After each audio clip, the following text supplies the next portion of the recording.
Laverne Cox, you play Sophia Bursette on Orange is the New Black, and had such an epic end to its season last year. But Sophia kind of seemed like she was a bit removed from everything that was going on in this crazy climax of the season. How much does she factor into this upcoming season that's going to be coming up on Netflix? Well, I can't tell you that. Hi, first of all, it's so lovely to be here. Hello, Gold Derby Nation. I think I just coined a new term, Gold Derby Nation. Has anyone ever used that before? I don't think so, but I like it. And hashtag Gold Derby Nation. Hi, Gold Derby Nation. I can't talk about the new season. What I can say is I'm really proud to be a part of this show still. I've been so blessed to do a lot of different projects over the past couple of years because of Orange is the New Black. And there is something about this show that people all over the world have responded to, and they connect to these characters. And I'm just so grateful to be a part of it still. Well, I guess that I understand you can't talk about it because I'm sure everyone is just waiting to be surprised. And, we can't wait for that. But with this last season, we got to see Sophia in a very desperate and very vulnerable and also horrifying place with her being in the shoe and, it really, in a way being punished also. It was so... It really just tugged on me, and I know a lot of other people, to see how you portrayed that. And what was it like to play that and to get in that kind of mindset? So this was really intense for me. I'm really grateful that Gingy and our writers went there because Sophia is in the SHU, the Security Housing Unit, or solitary confinement, allegedly for her protection. So if we remember in season 3, she's attacked in her salon, and she basically sort of, threatens to, go to the press about how badly she was treated. And because of that, she's placed in solitary. And so to imagine getting beaten up and then being placed in solitary, being punished after you've been assaulted, is just kind of the ultimate insult. But that actually happens to transgender women in prison all over this country. Usually trans women are serving their time in men's prisons and often are placed in solitary confinement for our protection. So when I got this script and found out that I would be in the SHU for most of last season, it was really important to me to try to understand what it is like to be placed in solitary, to be cut off from all human contact. And some people describe solitary confinement as a prison within a prison. And so it's really important to me to convey the truth of what that would be. So I did a lot of research on the psychological and emotional effects of being in solitary and how that affects people, hallucinations, paranoia. More than half the people who are in solitary confinement are suicidal. So I wanted to layer all of those elements in to the moments, sort of in the subtext of the scenes for this season. And I called my acting coach, Brad Calcaterra. So we did some work to get some really specific sort of physical manifestations that were simple, but sort of conveyed that kind of the isolation and the paranoia and what those hallucinations might look like in a way that would sort of be subtle. And we wanted to have all those things play underneath. And the first time we see Sophia in episode 4 of season 4, she just no longer has her wig, and she's no longer the kind of glamorous woman that we've gotten to know over the previous season. She's lost weight, and she still has some bruises from the attack. And so we see a woman who is physically very different than the woman that we knew in other seasons. And that was really important to me, to have that conveyed visually, so we knew immediately that something was very different. She's lost weight, so we understand that she's not eating. So for me, I really loved getting to do this kind of work, this kind of stripped down work, is kind of what I've been trained to do. To say I enjoyed it, it's weird, because it was painful to sort of go into these places of, there's in this episode 4, she floods her cell because to try to get out of solitary, and she eventually sets her cell on fire. She sets her bed on fire. And so I would ask myself, does Sophia really, is she willing to die for this, basically? Because she says she's going to drown herself if they don't get her out of there.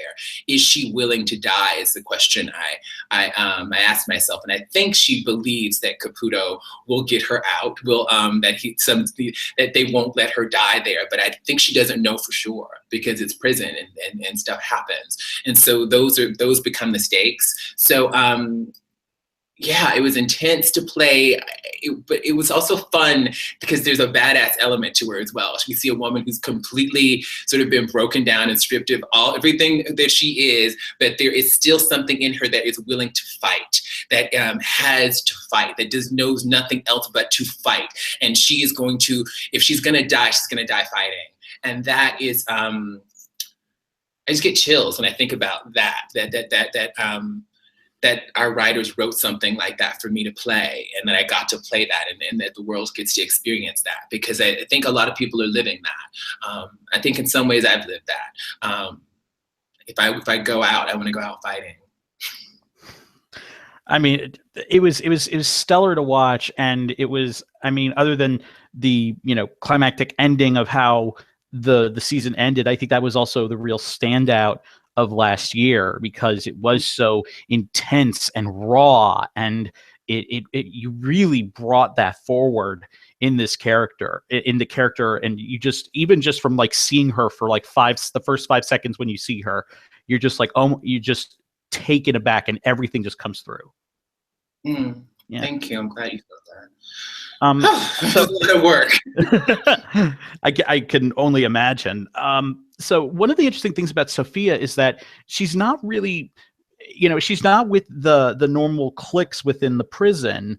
You know, she's not really with any of the other black women in the prison, and of course not with any of the Latino or the white women in the prison. She's unto herself. But what's interesting about that is that it's given you the opportunity to really interact with a broad swath of the cast. But I'm wondering, is there a cast member that you wish you could have more screen time with? It's a great question. Well, I think when Sophia was working and running the salon, that gave her an opportunity to do the hair of, you know, to really interact with a lot of different people. And actually, if you recall, for hardcore Orange fans, in season 1, my character did sort of interact with the ghetto girls more. And then in season 2, V came along and was like, V was like, what's going on here? If you remember, V, played brilliantly by Lorraine Toussaint, was like, this chick shouldn't be here. And so then I was sort of cast out of that group, and then Gloria and I it's been on a journey, honey. I think Gloria and I, and those scenes were so amazing to play with Selena Slava, and we had some great moments in this last season too. I love her. So an actress I would love to do more work with. You know, honestly, Uzo is we have a scene together in, I guess I'll give a little bit away in the new season. We have a scene together in the new season of Orange, and I was like, oh my God, we haven't really done anything together. And it was like one of those things where it's like I watch her work and I'm just like in awe of everything she does. I'm really in awe of the whole cast, but like Uzo has just become our like awards show darling. You know, she's got 2 Emmys and like 4 SAG awards, and it's like insane. And she's what she does with Suzanne is so interesting. And so just getting, you know, I love watching great actors work, and I've gotten to do that with in scenes with oh my gosh, with Selena Slava, with Yael Stone, with oh my goodness, I can't think of Red's name right now. Kate Mulgrew. How could I forget Kate? And just getting to watch someone like Kate Mulgrew work, it's like, it's a master class. And so I love getting to do scenes with amazing actors and just watch them work. I remember watching Danielle in the climactic scene of last season in the cafeteria that I can't even talk about or think about, and just watching the level of just getting to watch her work. And so it's really it's a gift, really, to be able to work with such incredible actors and to learn from them. So I feel like I'm a perpetual student of this thing that we do, and I love learning from great actors, and I try to give myself little assignments each season. I was like, oh, I'll work on connecting more, I'll work on objectives more. I had to give myself little exercises to work on to try to get better, and working with great actors, and we have a lot of great actors on our show, really is very instructive.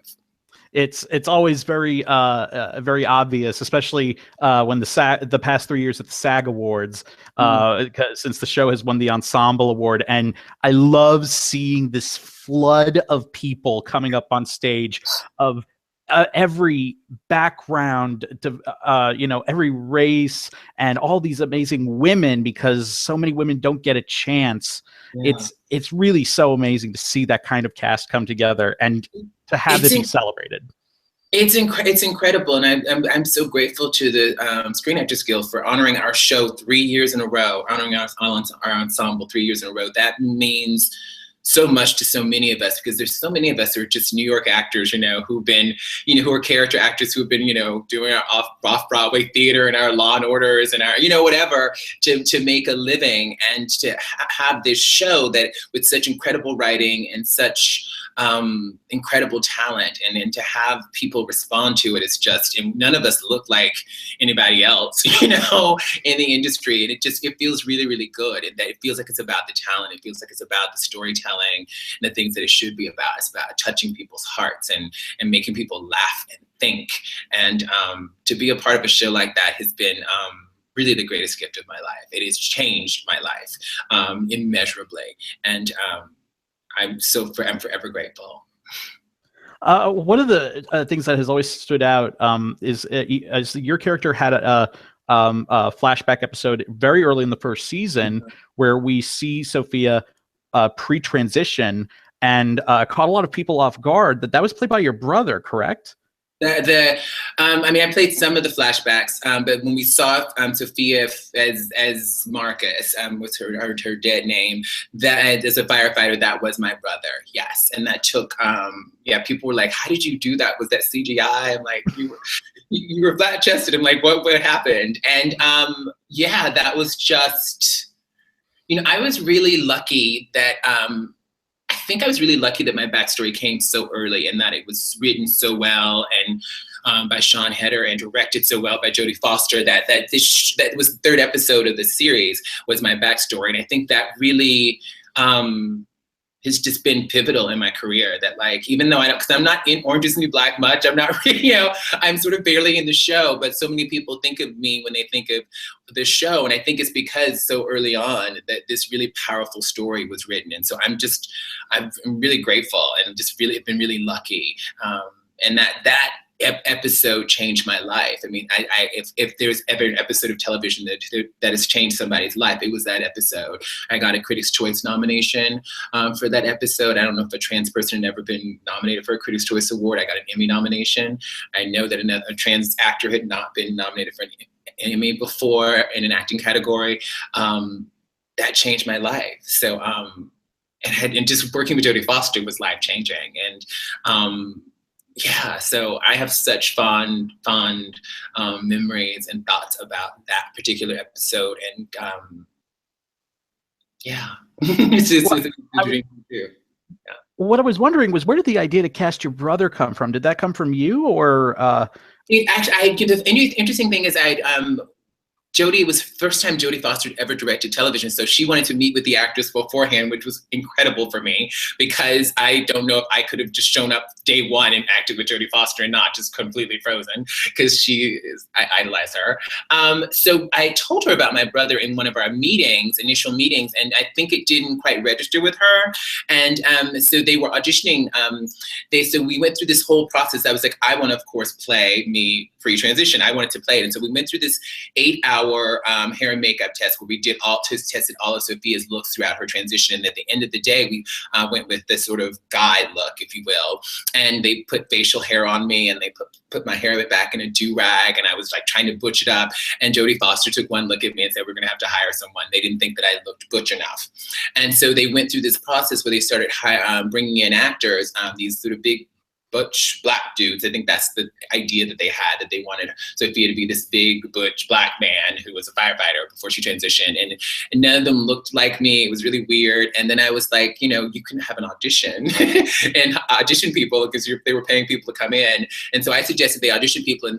And Jen Houston, our casting director, called my manager, Paul, and said, can we use a photo of Laverne for the breakdowns? And Paul told Jen that I have a twin brother. And the moment Jen heard that, she was like, I have to see him. I have to call him in. Would he be interested? And I called my brother and I said, would you be interested in doing this? And he said, how much does it pay? He needed the money.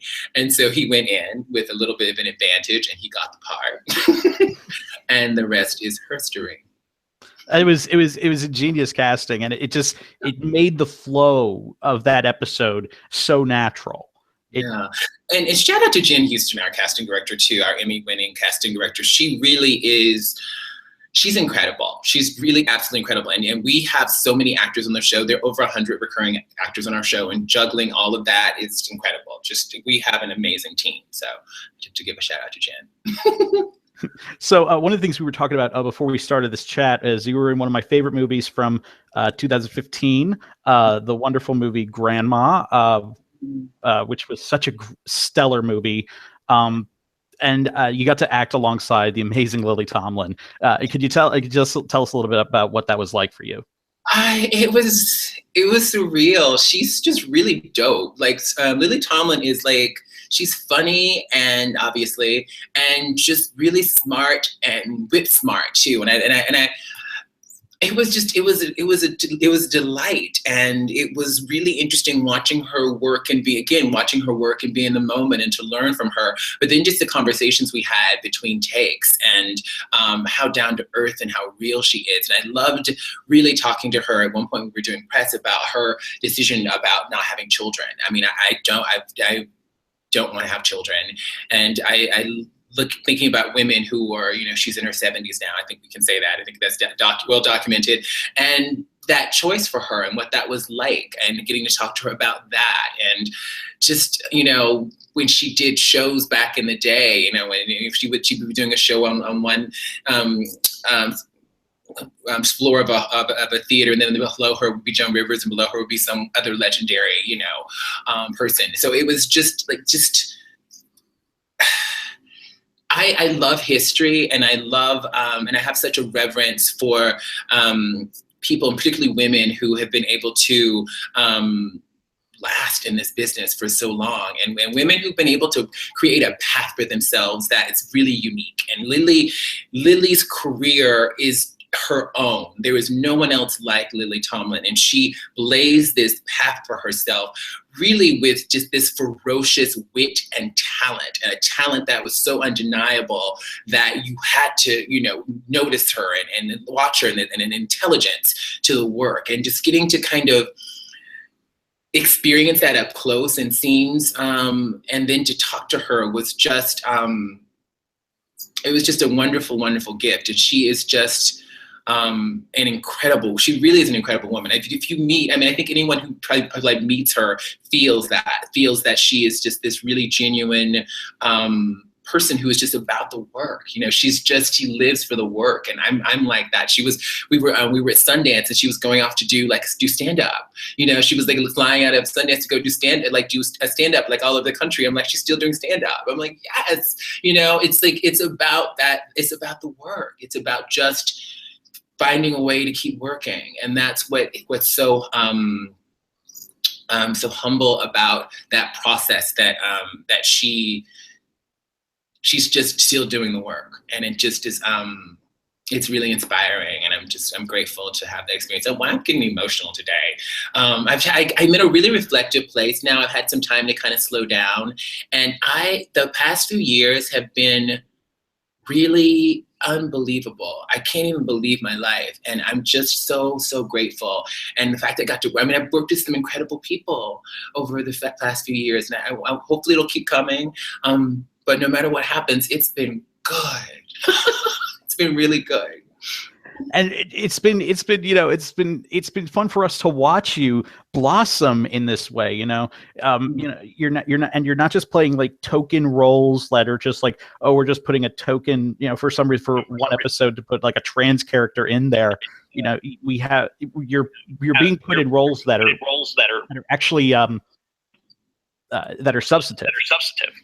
It's incredible. It really is, I don't know how this happened. It's what I've dreamed of my whole life, and to be a Black transgender woman and to be working on wonderful projects with incredible talent is just. It seems like some weird dream or fantasy, but it seems to be happening for me, and I'm just really, really grateful. And I really want to get better at this. Every time I work, I'm really trying to get better at digging deeper into my own experiences so that I can bring that to the character. I work on technical things, and I'm always trying to just get better at what I do, and hopefully get to a space where people can connect even more in a human way to the characters that I play. And so that's better at what I do is the goal. So there are still so many misconceptions about trans people in this world right now.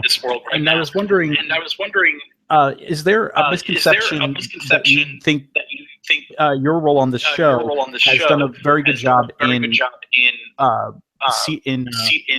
dismantling? It's so hard because it gets like it goes in ebbs and flows. I felt like there was a lot of progress happening for a while, and then you see what's happening with in Texas and North Carolina, and with the current administration rescinding Obama-era guidelines for trans students. And so it's like 2 steps forward, 1 step back, or 3 steps forward, 6 steps back. But one I was really moved by, I was on Twitter, it was season 1, and a woman wrote a blog, actually, she wrote an entire blog saying that she had assumed that transgender women, that we transitioned to sort of attract men, and it was all about sex. And then she saw my character on television and realized that it really wasn't about that at all. It was about who this person was, and I was that sort of floored me. I was like, oh my goodness, okay. So that was something that I read and saw that where someone literally said that her ideas about who transgender people were changed because of the character that I play on television. I think even more moving to me have been the trans folks that I've met over the years who said that they have transitioned because of my character, that they came out to friends and family as trans because of my character. That they were able to have spaces where people understood them better, where they could have a point of reference. I remember a student, I was doing my college tour, and a trans student came out to one of their classmates, and they said, I'm transgender, and they were like, oh, and the friend said, oh, like Sophia on Orange Is the New Black, and they were like, yes, and it was like, and it was like all of a sudden they had an affirming reference for who they were, and that is. That's amazing. That's really amazing and really powerful. And I don't take credit for that. I got lucky to be a vessel, and I got the audition. I got cast in the part because they auditioned a lot of people for Sophia. So I'm really, really lucky that I get to be a vessel for those kinds of moments. There's more progress need to happen, absolutely. Do more trans people need to be hired to play trans characters? Yes. Do we need to be hired to play non-trans characters? I'm so proud that I just did a pilot for ABC called Trustee. It didn't get picked up, but what was so amazing about it was a fun project. I got to work with amazing people, and the writing was so great. But the character was not written as trans, and the producers and Warner Brothers and ABC. I had a show on CBS that was canceled, and right when that was canceled, they're like, well, Laverne's available now. Maybe she will be right for this part. And it wasn't about me being trans. It was about the qualities that I have as an actress that they thought could play well for the character. And so we went in, and I did a chemistry test with Megan Rath, who played my co-star, and they said absolutely. And so that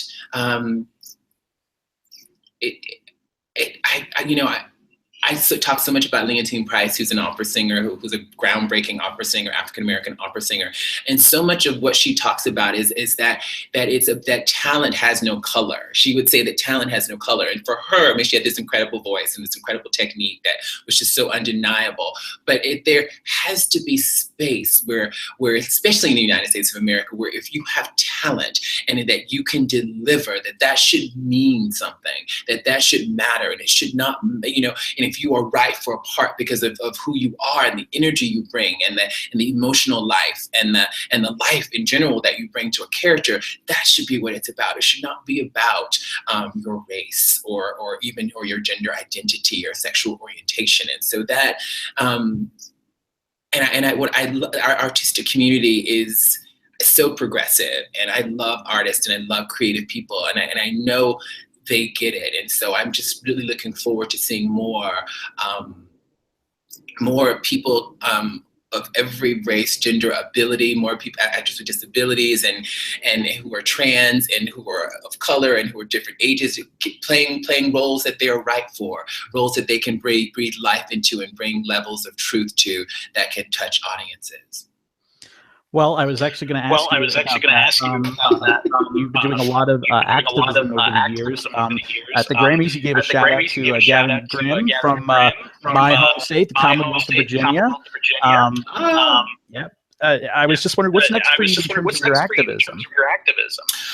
Oh gosh, for me, it's always about balancing my activism, my advocacy with building a career as an actress. And there's and for me, in a lot of ways, they go hand in hand. And so I'm really looking at what I can do behind the scenes more in terms of producing scripted material. That's on my agenda next. I want to produce some scripted work. I've done some producing as in not the non-scripted world now when it gets to scripted. And so for me, I see myself as a storyteller. When I shouted out Gavin at the Grammys, it was about lifting up his experience and his story and his name. And I tell stories in my advocacy, and I tell stories as an actor. And so I want to have more control over the stories I tell. And so I want to be able to work behind the scenes more to do that. And so that becomes being alive and having the opportunity to thrive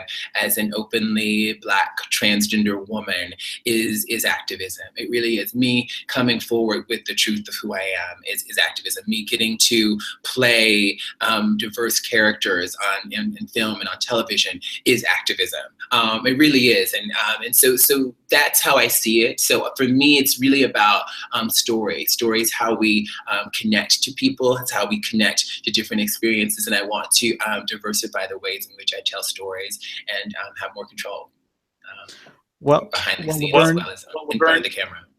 Well, Laverne, I can't thank you enough to talk with us. You've been great at giving us shout-outs, and thank you so much for that. Gold Derby Nation, thanks you. Gold Derby Nation, I love Gold Derby. I've been coming to your website for years. So it really is an honor for me to get to have a conversation with you as an artist, as an actress. That's pretty dope. Well, we thank you so much, and we can't wait for the new season. Yay! June 9th, Netflix. June 9th, we will be binging it. Thank you so much, darling. Thanks so much. Take care. Okay, bye-bye.